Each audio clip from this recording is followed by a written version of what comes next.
భద్రాద్రి కొత్తగూడెం జిల్లాలో కొనసాగుతున్న ఆర్టీసీ కార్మికుల సమ్మెకు జై భీమ్రావ్ భారత్ పార్టీ సంపూర్ణ మద్దతు ప్రకటించింది. జేబీపీ స్టేట్ వర్కింగ్ ప్రెసిడెంట్ ఎర్రా కామేష్ సమ్మెలో పాల్గొని కార్మికులతో ఐక్యత వ్యక్తం చేశారు. ఈ సందర్భంగా ఆయన మాట్లాడుతూ ఆర్టీసీ కార్మికుల సమస్యలను ప్రభుత్వం తక్షణమే పరిష్కరించాలని డిమాండ్ చేశారు.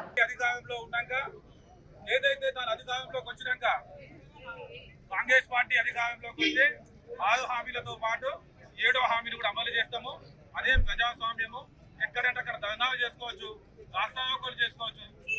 మేము మిమ్మల్ని ఏమి ఇబ్బంది పెట్టమని చెప్పి ఈ రోజున మనం చూసుకున్నట్లయితే నేటికి 3వ రోజు జరుగుతున్నటువంటి ఈ సమ్మెలో ఒక కార్మికుడు చనిపోవడానికి కారణము మీ రాష్ట్ర ప్రభుత్వం కాదా అని చెప్పి సందర్భంగా నేను ప్రశ్నిస్తున్నా.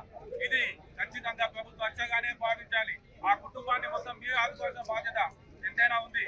ప్రభుత్వం స్పందించి గతంలో ఏదైతే టీఆర్ఎస్ పార్టీ నియంత్రితంగా వ్యవహరించి పతనమైందో ఆ విధంగా కాంగ్రెస్ పార్టీ కూడా కావద్దని చెప్పి నేను కోరుకుంటున్నా.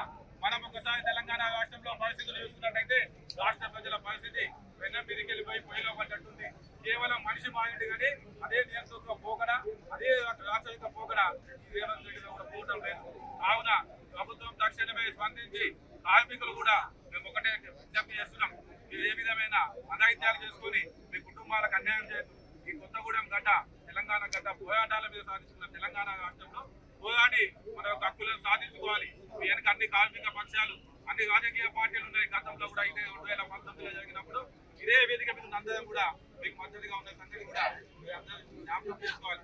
కావున కాంగ్రెస్ ప్రభుత్వము